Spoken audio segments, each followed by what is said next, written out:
এই যে আইনের প্রতি শ্রদ্ধাশীল এত বড় আমি বয়ানটা দিলাম, কেন দিলাম?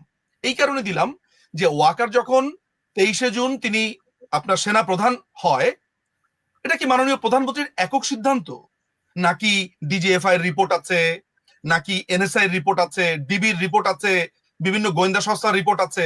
এগুলো কি আমরা বিবেচনা করেছি?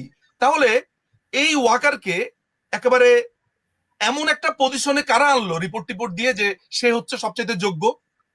আমাদের মনে হয় এইটাও ভাবার দরকার আছে। আমি শুধু ইঙ্গিতগুলো দিয়ে যাই, ভবিষ্যতে যখন আমি বই লিখবো, ভবিষ্যতে যখন আমি আমার এই স্মৃতি রোমন্থন করব, যা যা জানি উগরে দিব, সেদিন বাকিগুলো জানবেন। আপাতত হিন্টস দিয়ে যাই। আচ্ছা, ফলে মাননীয় প্রধানমন্ত্রীর উপরে দায় চাপানোর কোনো কারণ নেই। একটা কি দায় চাপানো হয়? উনার হচ্ছে কি, উনার কাজিনের হাজবেন্ড। মানে এটা তো খুবই সহজ। আপনি আমাকে একটা ঘুষি দিবেন, ঘুষি দেওয়ার জন্য আপনাকে একটা পয়েন্ট লাগবে না? এই নিজুম ভাইয়ের মতো দেখতে ওই লোকটা, তার মানে ওর কাজিন মনে হয়, দিয়ে একটা ঘুষি। ব্যাপারটা ওইরকম। আসলে ব্যাপারটা ওইরকম না।